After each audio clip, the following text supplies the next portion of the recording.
red pops up. And we are live, guys. Thank you for coming on, Rick. I'd like to Hey, happy to be here. Appreciate the invite, Chris.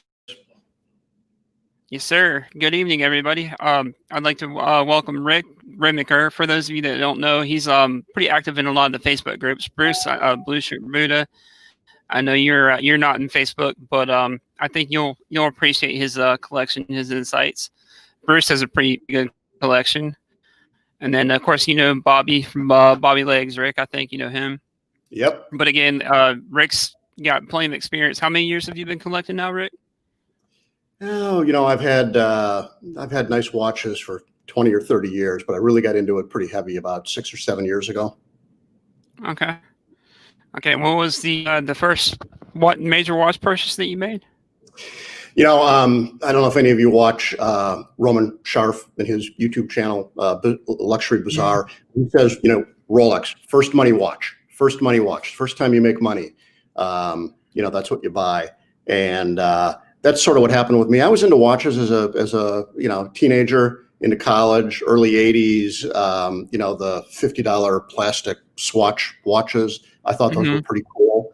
But then after I graduated college, you know, I kind of set a goal that after I'd make so much money, I'd buy my first Rolex. And I bought a, you know, two-tone Rolex Datejust, and I wore that forever. Mid-size, 31 millimeter. Think about that today. But I, you know, smaller. Wait, just the 31? Yeah, 31 millimeter. And I actually Nice. still have it. I gave it to my wife after a number of years. She wore it. I've still got it. I see. I know a lot of people say that the 36 is a women's size now, even though it's really not. Because when you think about back in the day, back in the 40s, 50s, 60s, that used to be a normal men's size. Like I said, I think what's his name? Ali wore a Cartier tank that was what, like 20-something millimeters, and he was a big dude. So, but what was your next major foray into watches after that one?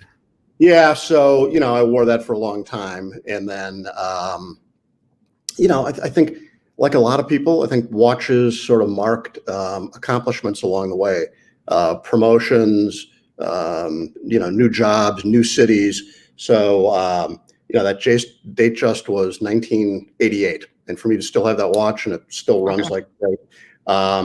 Next one, I bought and I saw a billboard driving here in Chicago. I've lived all over the country, but saw a billboard for a Reverso, and I thought that was just the coolest thing. So in 2005, I went to the local AD and bought a Reverso, and I had that for a number of years before I bought anything else, and that's kind of my daily wear. And then 2009, got a big job and marked the occasion, and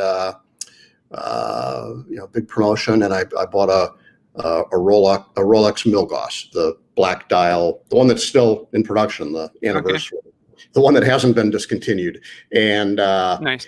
And then after that, my wife and I in 2011 celebrated our 20th wedding anniversary, and she got a really beautiful, gorgeous, much bigger diamond ring. And we were in New York celebrating for a week, and I went watch shopping, and I wanted a watch to celebrate, and I bought a FP Journe Chronomet Souverain, and that's nice. What sparked it. So I was good until then, and then I got the FP Journe CS, and then I discovered you know, Facebook groups and Instagram, and you know, shortly thereafter, and you know, a couple of years later. About 2013, I started, you know, getting a third, fourth, fifth, sixth watch, and then, you know, over the last 6-7 years, it's like a lot of us, it's become kind of an addiction. You know, it's gone down that rabbit hole, huh? Yeah. So you know, I've got a lot of people ask. It's a hard question to answer. How many watches do you have? Mid-30s. You know, 35 plus or minus. I'm always moving stuff in and out. I'm definitely not a flipper. But I do refine the collection, and I've got a goal this year. I've shared this with on Amin and Colin and Bobby Legs channel. I shared that I'm going to try to get down to the mid-20s. So I'd like to get down about 10 watches. So I've got a few things in my collection that are going to get sold or traded in. and I'd like fewer but a little bit more refined connection. I definitely, and we'll talk about it, I'm sure, I've definitely got some things that I would never ever sell. Now, have you found that you've gotten like a particular taste over the years, like you've consolidated to like a certain type of watch, like dress watch, dives? Like I personally lean towards dive watches. Do you lean more towards dress watches, or do you lean towards Well, I did, sport and then watches? I did probably dress watches, sports watches, a little bit of everything. And like a lot of people, I was sort of heavy on Rolex early on. Got a great relationship with an AD, so I'm one of the lucky ones who's able to get, I'm not going to say get everything I want, but to get a lot of the watches I want. And I keep those. I don't flip them. But as I've learned more, and through your channel and other channels, and Horology Talk and Bill Sanders' channel and a lot of other things, you'll learn a lot more about independence. And through the purchase of the Jorn, I really got into independence, and I'm leaning much more that way. I think those of you that follow me on Instagram saw, just in the last month or so, I picked up a Gronfeld 1941 Remontoire. We can pull that up. Nice. At some point. As I say, did you want to pull a picture of that up? Yeah, let me see if I've got it. Because that's a pretty rare watch, isn't it? There's only 188 made, and not even 188 delivered yet. So really? They're getting to the point where let me see if I can do this here. Yeah, that's pretty rare. Because I know certain companies say limited, but when they say limited, like Omega's really bad about that. They make like a couple thousand of them. They don't really make a couple hundred of them. Like you're not going to see that out in the wild, unless you go to a watch meet or a watch event of some kind. And you might maybe see one. You able to see that? Yeah, I'm going to add it. Yeah, let me see here. Should add it here shortly. There you go. That's definitely gorgeous. Hey, Amin. Now, where do you? Go ahead. No, go ahead. Oh, and I was just gonna say, where do you find you usually allocate most of your watches? Do you go through like companies like Watchbox, or do you go through like auctions, or? Well, I've got a really good Rolex and Patek AD relationship. I'm very close to the family. They were a customer of mine. I was a customer of theirs, so a mutual relationship. But I buy, I've purchased a half a dozen watches from Watchbox. A little harder to trade in with them. They're good to purchase from. I think Watchbox is a little more challenging, if you're trying to trade something in. I've also done a handful of transactions with European Watch Company out of Boston. I think they're great. Okay. But I've done, I've bought a few Jorns from the New York boutique. This Gronfeld came from Cellini in New York. I was at Watch Time. I don't know if Kaz on this thing, but with Kaz and a number of the people at Watch Time New York last night. You just joined in. Kind of got the buzz on this whole watch and went into Cellini and placed the order. That was like 11 months to get that watch. Nice. Ooh. So, it's definitely a rare one there. Collection strategy. I have moved into, generally I'm trying to move into more rare or unique watches. Although I've got, a Pepsi and a Daytona, and I've got all the Hulk and, a blue Sky Dweller. Amin, I liked you held Bear Clooney accountable today. I like that because he crapped all over my pictures of my blue Sky Dweller, and I really appreciate that. That's it's funny. He picked one up. For those of you who don't know, Bear picked one up today, and it looks great on his wrist. I saw his Instagram. Perfect size watch for him, I think. And then I retired earlier this year, so I'm kind of refining the more sport watches and a little bit away from the dress watches. So I'm refining the collection that way a little bit. So it's like all of you. It's a journey. I'm not a constant flipper. There's not stuff that comes in and goes out real fast. I love the Bulgari Octa Finissimo blue that Amin picked up. I actually had one on my wrist over the weekend in Chicago, and that's a nice to have right now, not a need to have. So probably at some point, I love the line, and I'm sure I'll own one. I'm just trying to really refine what I want. So you like basically the more rare pieces, the ones that not everybody has, right? I do, but I think there's a few people in the group that have shared this opinion. Like I've got, I don't know how many, 6, 7 Rolex watches. There's some that I like. I like the Pepsi. Colin's got one, and a few other people in the group. So I like that. Pepsi GMT. I love my Skydweller. I wear that Skydweller, and I was one of the first ones to get it. I put a deposit down the day that it was announced at Basel World, and I waited exactly a year to get it. I was the first one to get it from the AD, and I love that watch. Love the blue dial. I love the functionality. I like how it fits. Hulk. Nice. Not my favorite. I think video last week, Amin was talking about, not infatuated with the ceramic Daytona. I'm sort of the same way. I actually prefer a Speedy over a Daytona. And, I really don't use the chronograph function on any of my watches, or rarely use them. So it's more aesthetics than it is functionality. But I think that, I've got 3 or 4 Speedmasters, and I think they're visually more attractive watches than a ceramic Daytona. You have the 1010, correct? I do. Yeah, I've got. Okay. Let me put that. I'll pull that one back up. Let me move that one so that way we can see that a little bit better. There you go. Yeah, that's definitely in this one. I'd definitely like to pick one of those up at some time. And Bobby's got a good question. He's asking, what is your favorite watch in your collection at this time? Or can you pick? Rob, it's the most common question I get in Facebook and Instagram and everything else, and impossible for me to answer. My standard reply, and it's really the truth: if I don't like a watch, I end up selling it or trading it. So I like them all. I wear them. I'm wearing. Today I'm wearing wrist check. I guess I'm wearing a Vacheron Overseas Gen 3 dual time. I love this watch. Nice. Bought it new, but picked it up gray market at a really, really good price, like 16 grand for, I don't know what these go for, 23, 24 new, I think. And I love this watch. I just put it on the bracelet today. I had it on a rubber strap. The cool thing about this VC Overseas is you buy the watch, you get a leather strap, a rubber strap, and the steel bracelet, all with the price of the watch. And it's a quick release system. In 30 seconds, you can swap it out. There's no tools involved. And I think that's a really, really cool feature, a real value. Yeah. I think I might have told you earlier, my ultimate holy grail of mine, probably the watch to end all watch, is actually the one that, Bruce Williams, he just picked one up, the blue dial, the VC, the 3-hander.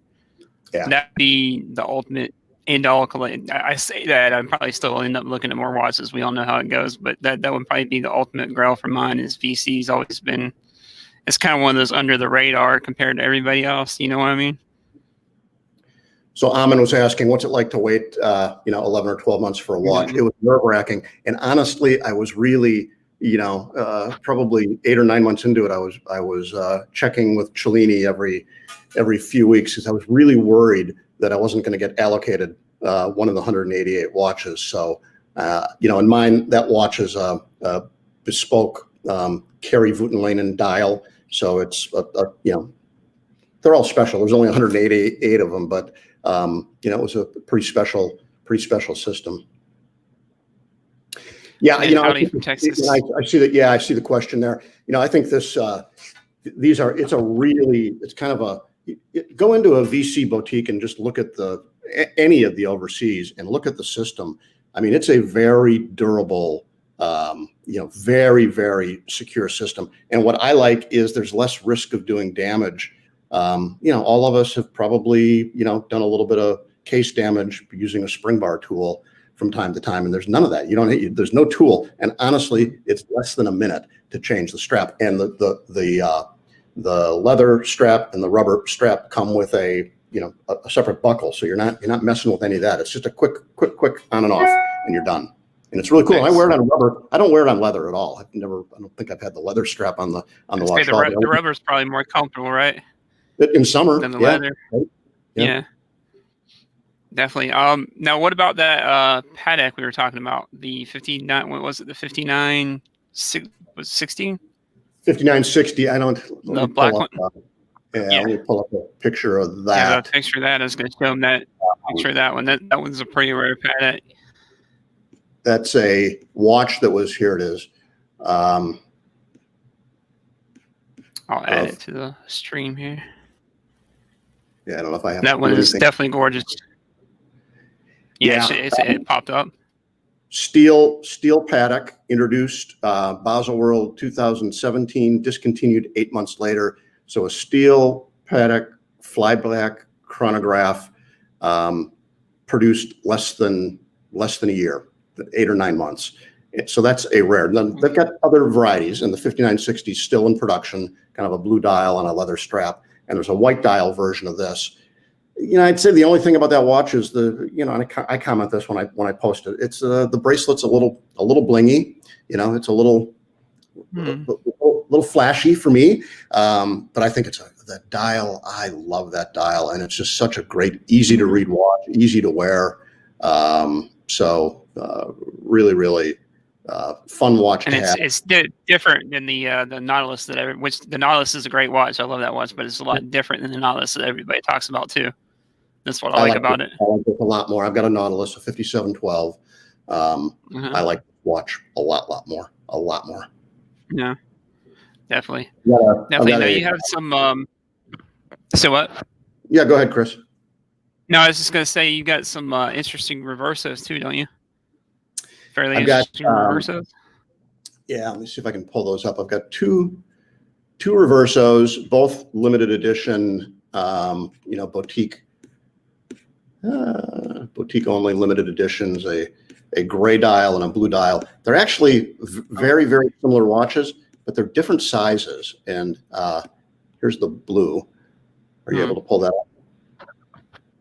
Isn't that gorgeous? Yeah, it's showing there. So this one wears really well. The white. I love it. So it's a dual time, so different time zones, front and back. The gray one, so I can find that. Oh, here it is. Pull that up. That's actually a bigger watch, both red gold, rose gold, but it wears, it's one of those things that just doesn't sit on my wrist quite as nicely. It's funny. It's a little longer and a little wider than the blue one, and the blue one just fits better. So I find that to be much more of my go-to. Nice.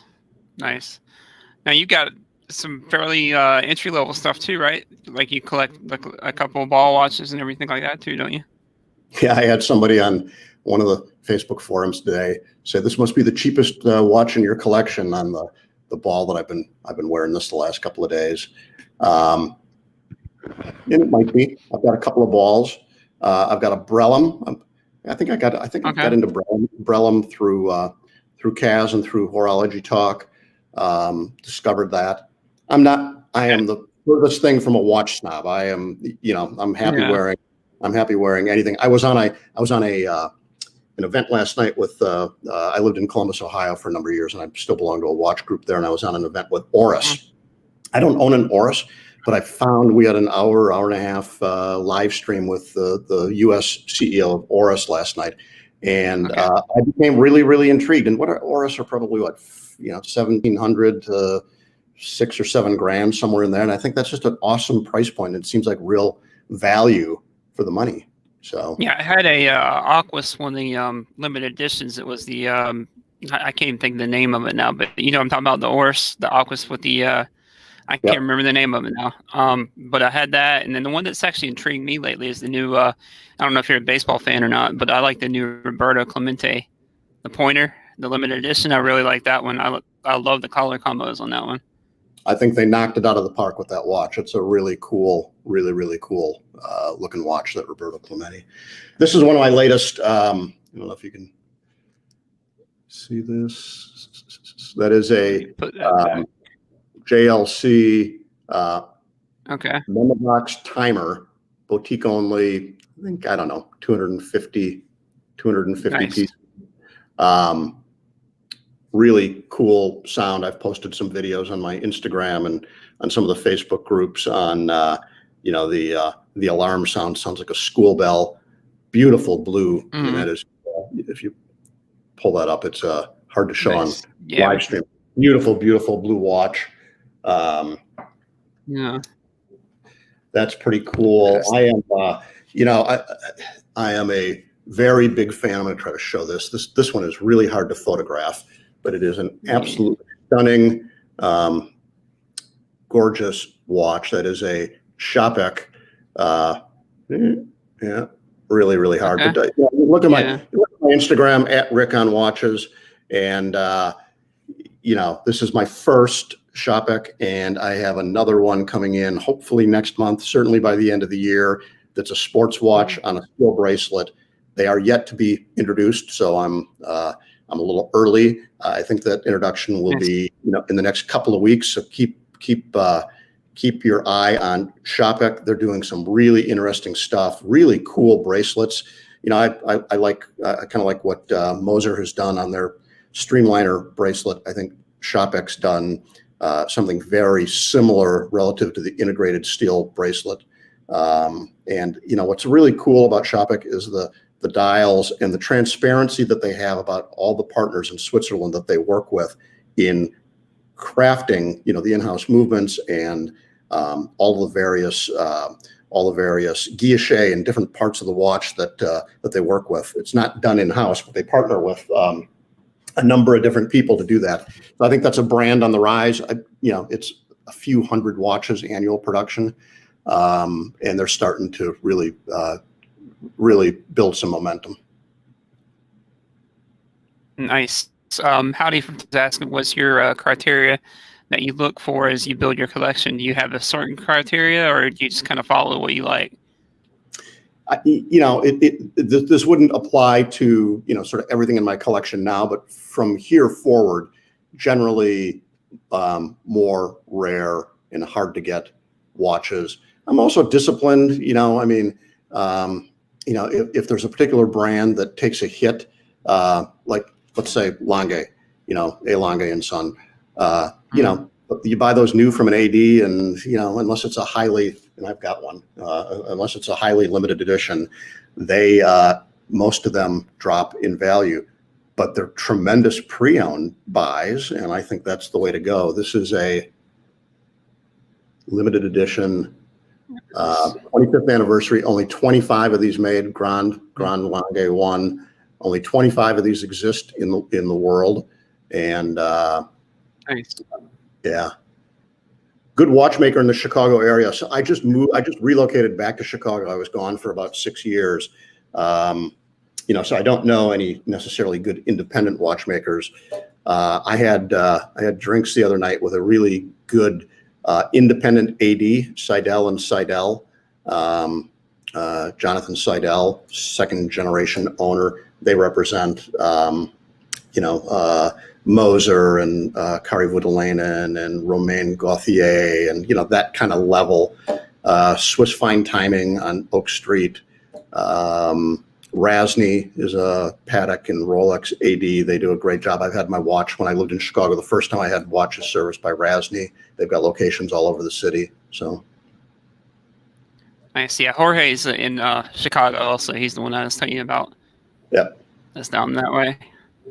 But yeah, basically, anybody else have any questions for Rick? Do you have anything on your radar at the moment that you're looking at getting? This doesn't show real well, but this is that Moser MB&F collab. Can I do that? There. Yeah. Look at that. Should be. I'm trying to see. So this is let me see if I can. A 15-piece. You might be able to see it easier that way. 15-piece limited edition. I'll stop moving around. Collaboration between Moser and MB&F.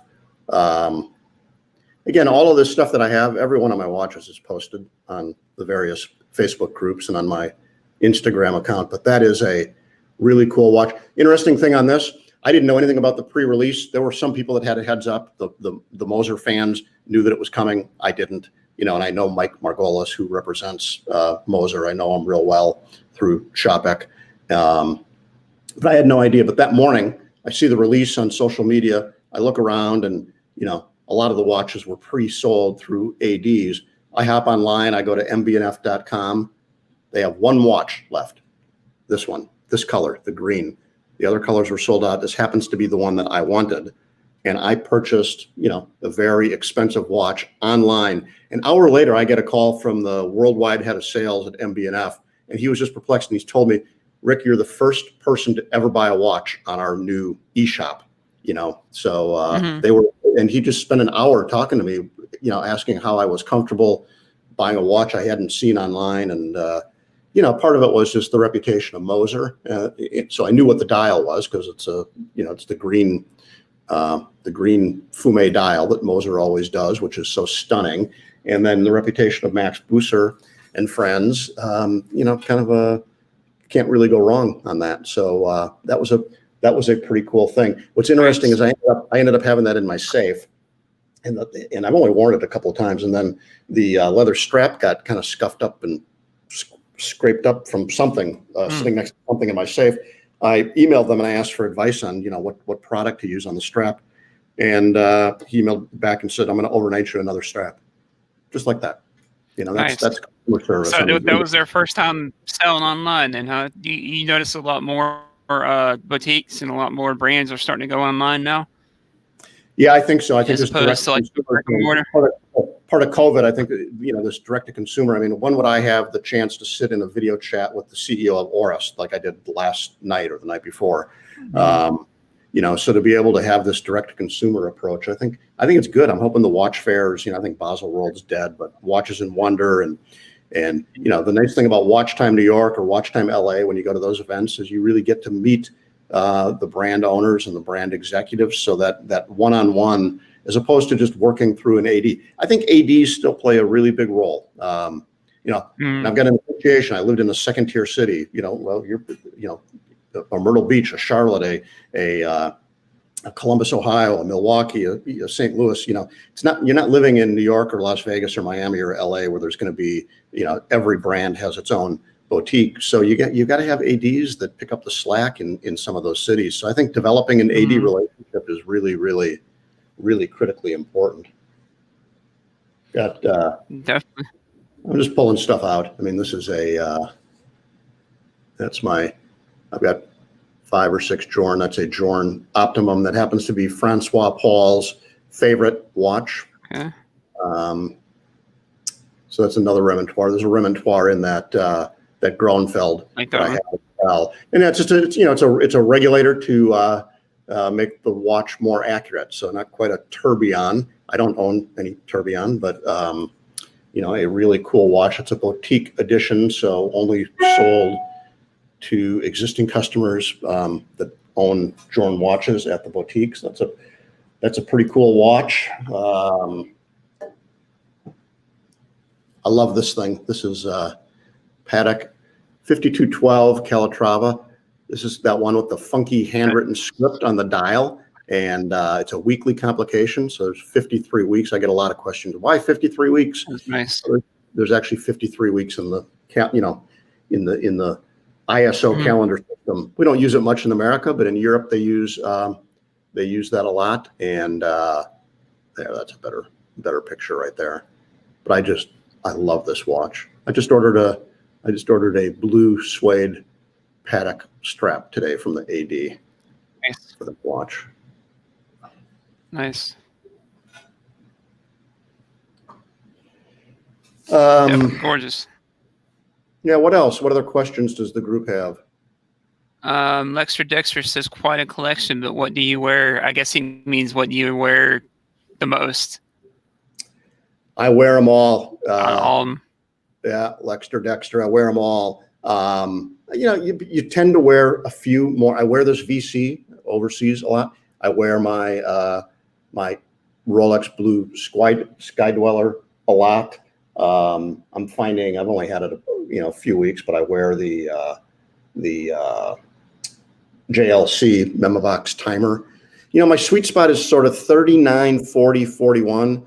I don't have much that's smaller. I've got a vintage Roger Dubuis Sympathy that's a little bit smaller but wears bigger. And I've got a Omega Planet Ocean that I think is 43 and a half. That's a little chunky and a little big on me. Those are actually ones I tried on in the boutique. They actually surprisingly fit fairly well for the size. The 44, 43, 44, they actually fit fairly well for how big they are. It's a Olympic version, really cool strap that matches it perfectly. Nice. Again,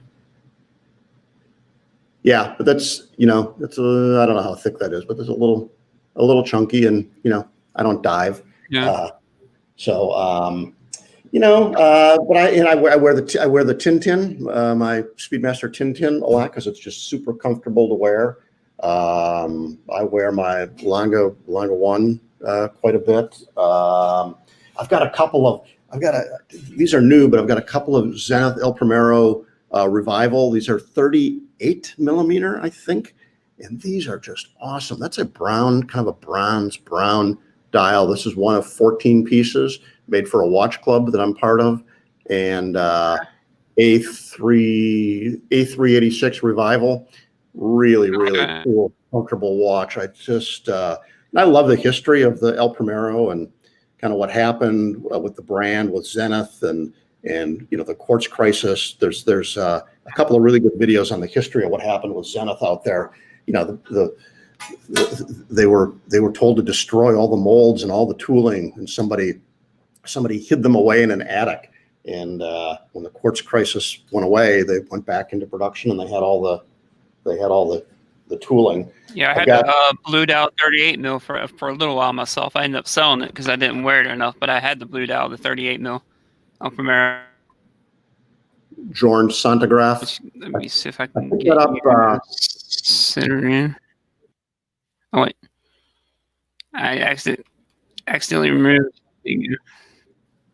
I picked this up right as Jorn was starting to get crazy. I mean, all the Jorn prices have just skyrocketed in value, and I think this is the next one. The next one to pop. You know, rose gold, green. Can't really tell. Green Jorn band. I'm going to order a red and a blue strap for this as well. But I think that's they don't make this anymore. So I think any of these, really any Jorn has proven to be a really, really good investment. And I'm fortunate to have, you know, a handful. Now, Design Atelier's got a question for you. I think basically what he's asking you, do you pick your outfit around your watch, or do you pick your watch after you pick your outfit for the day? Well, double-edged answer. So when I was working, I would dress first and then pick out a watch. And then now I'm retired and I just throw on, you know, kind of just grab something out of the watch box. I do keep my watches just for, you know, safety purposes. I keep them in 3 different places, so they're not all in one location. It's just collection like this would be insane to keep it all in one place. So they're in 3 different professional vaults. You know, so I rotate them around a little bit. But yeah, I don't know. I mean, I kind of look at sometimes I just look at my Instagram and say, you know, gee, what haven't I worn? Or I look at my watch box and say, what haven't I worn in a while? And I try to rotate and pick up something that I haven't worn in a while. Okay. Scott Hall's asking, what's your favorite annual calendar? Yeah, I don't know. I've got a lot. You know, I've only got 2 perpetuals, so you know, almost most of the collection is annual calendar. So what did I do today? What did all of us do on our annual calendars? Today was, you know, resetting everything. You know, from the 31st to the 1st on all the annual calendars. So I spent a little bit of time doing that on my collection this morning. You know, maybe, I don't know. I'm just kind of looking at them. You know, maybe that Lange 1, 25th anniversary Lange 1, just such a classic look and a great story. And that blue dial, blue strap, you know, white gold dial, blue hands, blue markers, blue strap. I think that's a really, really cool watch. Nice. Like I said, I think I might ask, do you have anything on your radar currently that you're looking at getting? Or are you pretty set with? or is there always something on the radar? Since this is an addiction, there's always something on the radar. You know, I didn't have an Octafinissimo on the radar until Amin got one and showed it, and I'm like, it's pretty nice. I've got 3 watches on order. The Shopek that I mentioned. I've got like Marcus G. I've got a the Ed White, the new 321. I don't know when I'll get it. It might be a year, but I've got a big deposit on that, and a big deposit on the Snoopy. What is next week? Next Tuesday, Wednesday, the Snoopy. None of us know what it looks like, but I've got a deposit on the Snoopy. That's probably not a high risk proposition to have a deposit on the Snoopy. And then I don't think I can pull it up, but maybe you can, Chris. I've got a sort of the thing that caught my eye in the last couple of weeks is a Patek 5159 perpetual retrograde calendar. These watches are trading at about almost half pre-owned, half of what they go for new. It's a current model. It's a current Patek 5159G.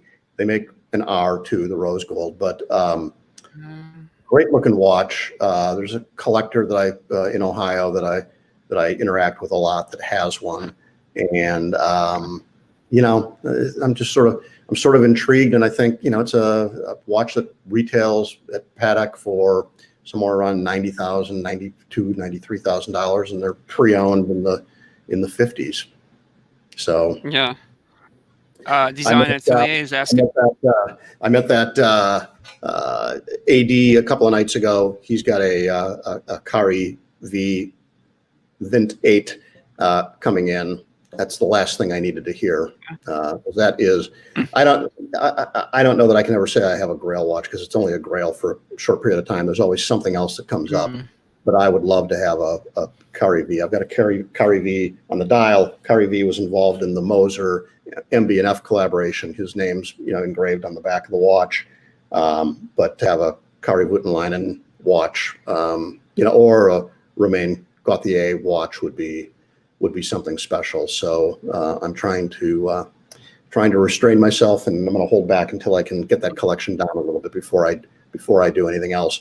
I'm sure I'll pick up one of the new, I think that the new blue white gold Submariner. I don't know, whatever the nickname is for that.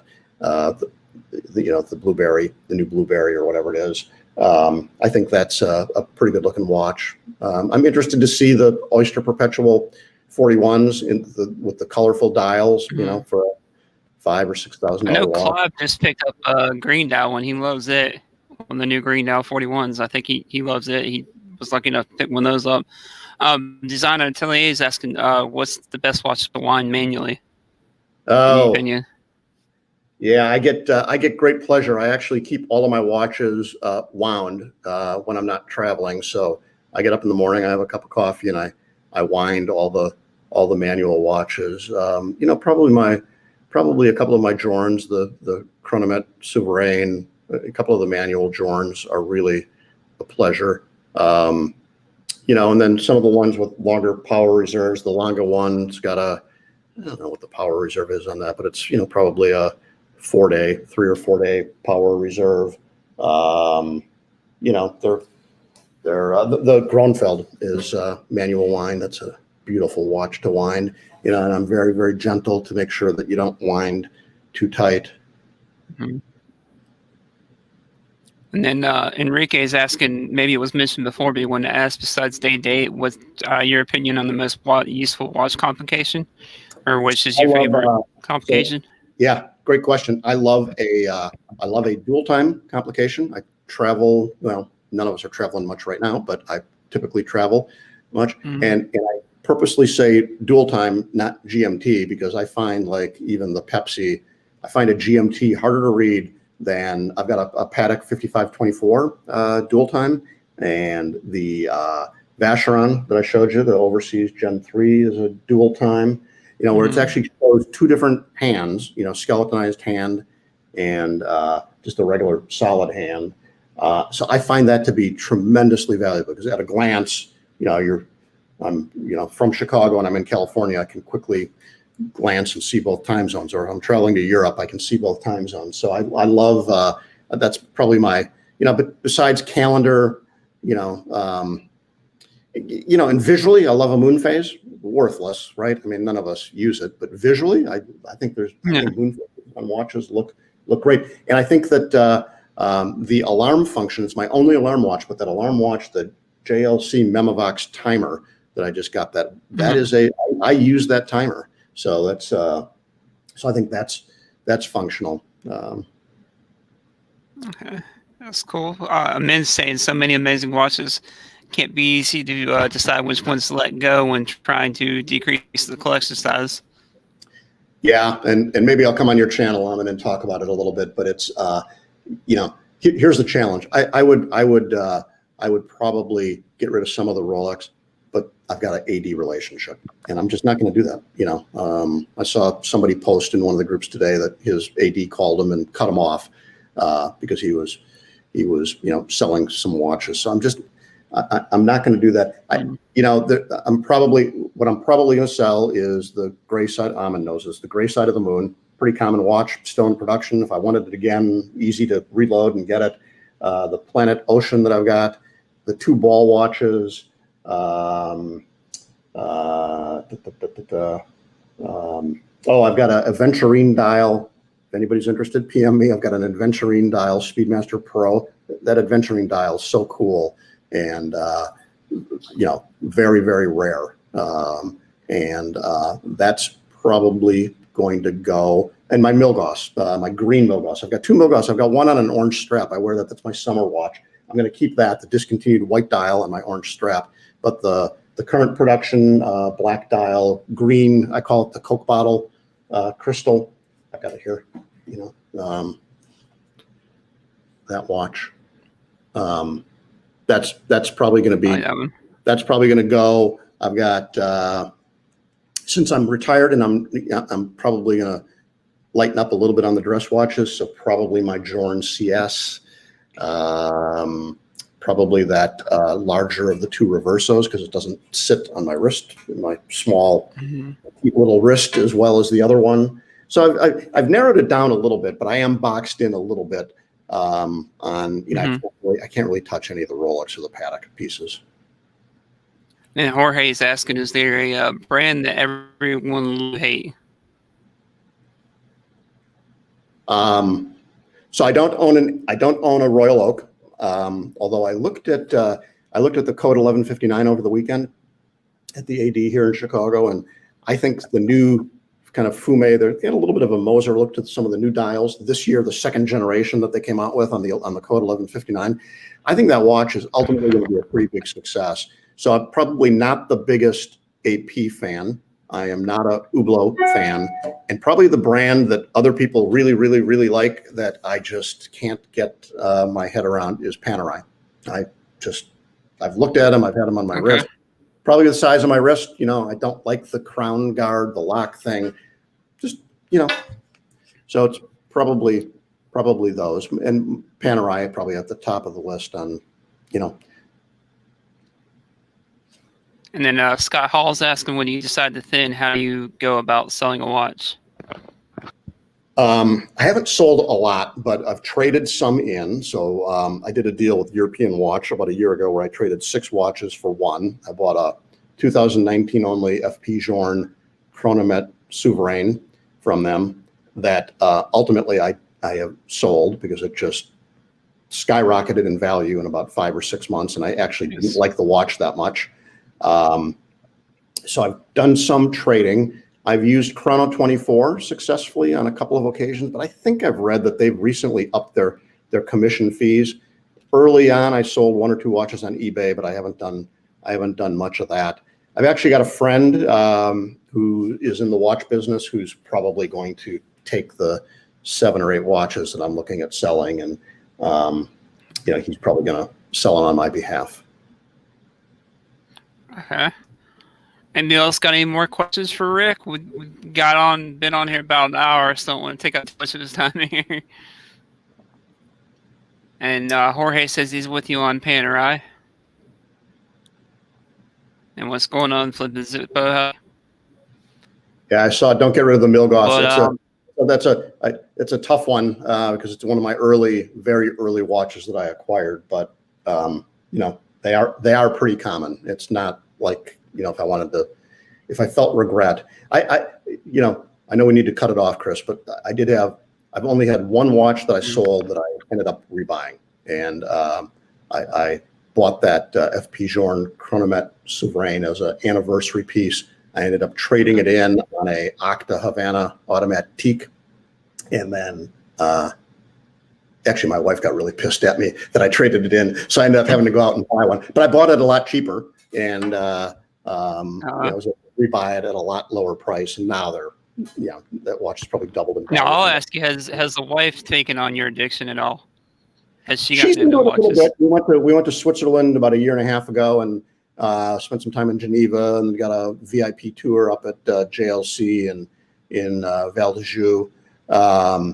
She's got a Datejust. She has a beautiful ladies Reverso Duetto dual time again, diamond with some diamonds, but not to my extent. So she's got two really nice watches.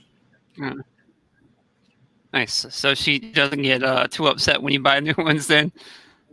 What she doesn't know doesn't harm either of us. So yeah, it's actually been good. I've got you know, overall net of the 35 watches, I've got you know, half of them are probably worth what I paid or more, and you know, there's probably a quarter of them that are worth half of what I paid, and then the other quarter are probably worth, you know, what I paid. So I'm net. You know, I'm up if you looked at it from a financial perspective. I don't. This is pure enjoyment. It's a hobby. You know, I'm not doing this to make money or to, you know, for financial gain. It's for my wrist enjoyment more than anything else. But you know, but it's been kind of a no-cost hobby, I guess. Now, have you found that platforms like before? I've been around for a while too. Like when I remember when like Watch You Seek was like one forums around. Have you found like platforms like YouTube get more and more popular, have kind of influenced you buying more as well? Like all the different channels and everything out there. That's the sole reason. Instagram, the Facebook groups, Horology Talk, High Horology Lounge, your channels, the YouTube channels. I watch YouTube videos a lot. Particularly now that I'm retired, I've got a lot of time. I know, you know, Bruce and a few other people here do the same thing. So see a lot of the same people in a lot of the same groups. So you know, that's been a big part of it. This is the first time I've done anything reciprocating. Happy to. And I appreciate you coming on. Happy to come on again. Happy to go on anybody else's channel to talk about anything specific. Nick J, you know, I think you got to hold 2 years or more. I don't think a year to upset your, and that's on Rolex. On Patek, you got to be, I mean, Patek's really maniacal about cutting you off. So you got to be really, really, really careful with Patek, and it's probably much longer. And then I think you got to be really careful where you sell. You know, trading in. You don't want to see your watch posted with its serial number posted on social media. You'll get screwed. That relationship will be gone. So yeah. I guess we'll probably call it a night since we're closing on an hour here. I don't want to keep you too long. Hey, Chris, appreciate the invite. Appreciate all the questions. Sure. Rick at Rick on Watches on Instagram. PM me with anything else, and let's do it again sometime. Appreciate your time. Thanks for coming on, everybody, and watching. All right, it should be.